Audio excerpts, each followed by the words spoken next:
পশ্চিমবঙ্গের মানুষের বিচার ব্যবস্থা আর পুলিশের ওপর থেকে বিশ্বাস উঠে গেছে, কারণ রাজ্য পুলিশের ওপর রাজনৈতিক নিয়ন্ত্রণ। মানুষ পুলিশকে বিশ্বাস করবে কি করে যখন পুলিশের বড় নামগুলোই শাসক দলকে রক্ষা করতে সামনে আসে।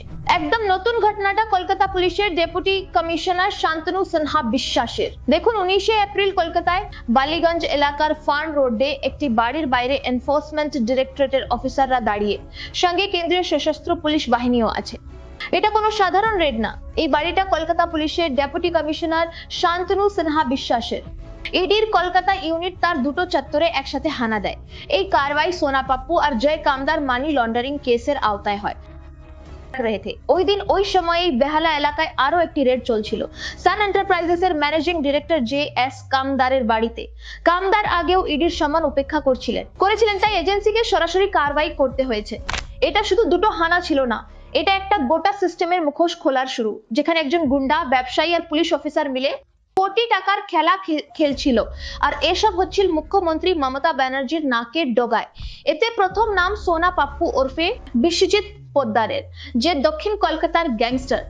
ইডির তদন্ত অনুযায়ী সোনা পাপ্পু আর তার সঙ্গীদের বিরুদ্ধে দাঙ্গা, খুনের চেষ্টা, অপরাধমূলক ষড়যন্ত্র আর আর্মস অ্যাক্টের আওতায় পশ্চিমবঙ্গ পুলিশে অনেক FIR রয়েছে। ইডির অভিযোগ, সোনা পাপ্পু পশ্চিমবঙ্গে একটা সংগঠিত অপরাধী সিন্ডিকেট চালিয়েছে আর তোলাবাজি, জমি দখল ও অবৈধ নির্মাণের মাধ্যমে অনেক কালো টাকা কামিয়েছে। গোল পার্কের কাছে কাকুলিয়া রোডে হওয়া হিংসার এক ঘটনায় সোনা পাপ্পুকে পুলিশ ওয়ান্টেড ঘোষণা করেছিল, কিন্তু সে এখনো ফেরার। যদিও সোশ্যাল মিডিয়ায় সে লাইভে আসে যায়, কিন্তু পুলিশ তাকে ধরতে পারেনি। এখন এখানে নিজে থেকেই একটা বড় প্রশ্ন ওঠে যে যখন একজন অভিযুক্তকে খোলাখুলি সোশ্যাল মিডিয়ায় দেখা যায়, তখন পুলিশ তাকে কেন ধরতে পারে না? যাই হোক, দ্বিতীয় বড় নাম JS কামদারের, যে সান এন্টারপ্রাইজের MD। ইডি কলকাতার ব্যবসায়ী JS কামদারকে 1100 কোটি টাকার মানি লন্ডারিং এর অভিযোগে ধরে। এই টাকা শেল কোম্পানির মাধ্যমে ল্যান্ড গ্র্যাবিং আর তোলাবাজি র্যাকেটের সঙ্গে যুক্ত বলে জানা গেছে। ইডির তদন্তে এটাও সামনে এসেছে যে কামদার অনেক অবৈধ আন্তর্জাতিক আর দেশীয় হাওয়ালা লেনদেন করেছেন এবং এর জন্য অনেক শেল কোম্পানিকে ব্যবহার করা হয়েছে। ইন্টারন্যাশনাল আর ডোমেস্টিক হাওয়ালা লেনদেনে আগে অভিষেক ব্যানার্জিরও নাম সামনে এসেছে। 2022-এ যখন অভিষেক ব্যানার্জি তার স্ত্রী রুজিরার সঙ্গে চোখের চিকিৎসার অজুহাতে দুবাই গিয়েছিলেন, তখন ইডি বিদেশ মন্ত্রকের মাধ্যমে UAE সরকারকে অনুরোধ করেছিল যে তারা দুজনের গতিবিধির ওপর কড়া নজর রাখে। ইডি দুবাই ট্রিপের পক্ষে ছিল না। যাই হোক, ইডির মতে তদন্তে সান এন্টারপ্রাইজেসের সঙ্গে অন্তত 25টা শেল কোম্পানি আর সন্দেহজনক কোম্পানির পরিচয় পাওয়া গেছে, যারা এই আর্থিক নেটওয়ার্কের সঙ্গে যুক্ত ছিল। কিন্তু কামদারের আসল ক্ষমতা টাকা ছিল না, ছিল পুলিশের সাথে তার সম্পর্ক। হ্যাঁ, ইডি ফাঁস করেছে যে কামদারের কলকাতা পুলিশের DCP শান্তনু সিনহা বিশ্বাস সহ বহু পুলিশ অফিসারের সাথে তার গভীর যোগাযোগ ছিল এবং সে এই অফিসার ও তাদের পরিবারের সদস্যদের দামি গিফট আর সুবিধা দিত। ইডির অভিযোগ, কামদার ওয়েস্ট বেঙ্গল পুলিশের কিছু অফিসারদের মধ্যে প্রভাবশালী ছিল এবং সেই প্রভাব খাটিয়ে জমির মামলায় নিজের ভাগ নিত। আপনারা বুঝতেই পারছেন, সোনা পাপ্পু জমি ছিনতাই, অবৈধ নির্মাণ আর তোলাবাজি করত। কামদার ওই টাকা শেল কোম্পানির মাধ্যমে সাদা করত আর হাওয়ালার মাধ্যমে দেশে বিদেশে পাঠাতো। আর এই পুরো খেলা চলেছিল কারণ পুলিশ গিফট পাচ্ছিল। ইডি এটাও ফাঁস করেছে যে কামদার সোনা পাপ্পুর বউকে অস্ত্র সাপ্লাই করেছিল। এখন আসি আসল চরিত্রে। DCP শান্তনু সিনহা বিশ্বাস, যাকে মমতা ব্যানার্জির সবচেয়ে কাছের লোক ভাবা হয়, এতটাই কাছের যে তিনি বলেছিলেন মমতা ব্যানার্জি তার মায়ের মতো। এই সেই থানা যা মুখ্যমন্ত্রী মমতা ব্যানার্জির ভবানীপুর বিধানসভা কেন্দ্রের মধ্যে পড়ে। এটা সাধারণ ঘটনা নয়, এটা বোঝা জরুরি।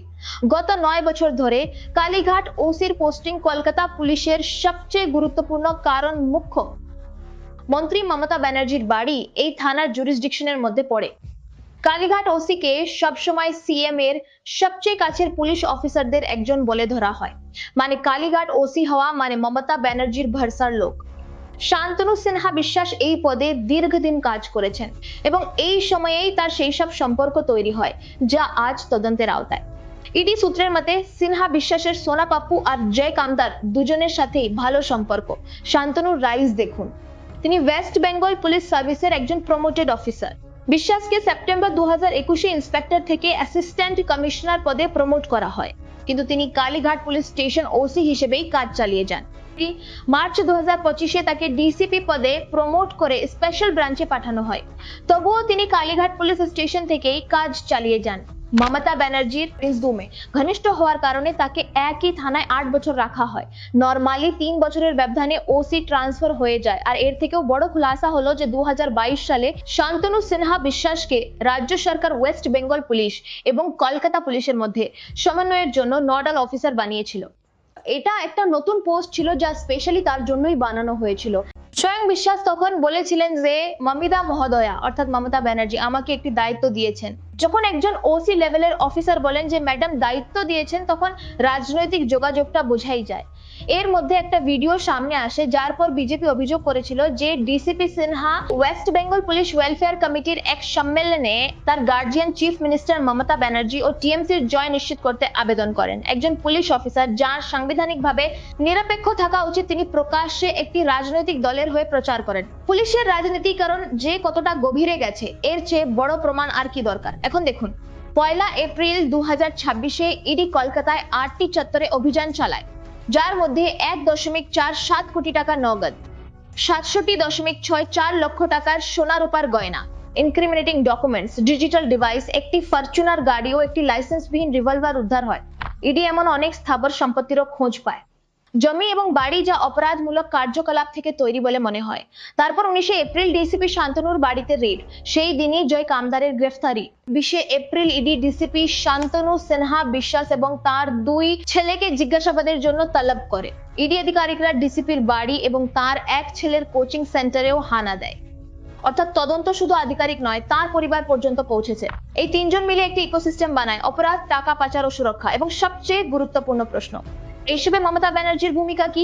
এক ইন্সপেক্টরকে কালীঘাট ওসি বানানো হয়, যা সিএম এর সবচেয়ে কাছের থানা। প্রমোশনের পরেও এখানেই রাখা হয়। ডিসিপি হলে স্পেশাল ব্রাঞ্চে, ডেপুটেশনে গেলেও কাজ কালীঘাট থেকেই করতেন।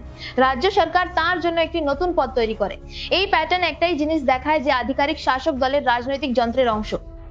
জানুয়ারি 2026-এ যখন ইডি আইপ্যাকের সল্ট লেক অফিস আর তার কো-ফাউন্ডার প্রতীক জৈনের লন্ডন স্ট্রিটের বাড়িতে হানা দেয়, তখন মমতা ব্যানার্জি নিজে কলকাতা পুলিশ কমিশনারের সাথে জৈনের বাড়ি পৌঁছান।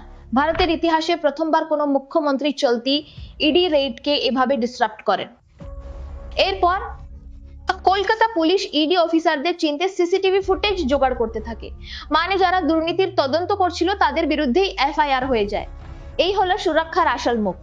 বিধানসভা ভোটে ডিসিপি শান্তনু সিনহা বিশ্বাসকে কোচবিহারে বদলি করা হয়, যাতে তিনি ভোটের সময় সেই সব এলাকায় ফিজিক্যালি প্রেজেন্ট না থাকেন যেখানে ভোট চলছিল।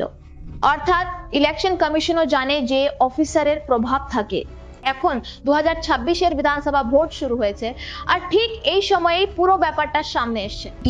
বিজেপি ওয়েস্ট বেঙ্গলের চিফ ইলেকট্রাল অফিসারকে চিঠি লিখে শান্তনু সিনহা বিশ্বাস সহ 3 জন কলকাতা পুলিশ অফিসারকে ভোট শেষ হওয়া পর্যন্ত রাজ্যের বাইরে বদলির দাবি করেছে। পশ্চিমবঙ্গের সাধারণ মানুষের জন্য এই মামলা এক ভয়ঙ্কর প্রশ্ন তোলে।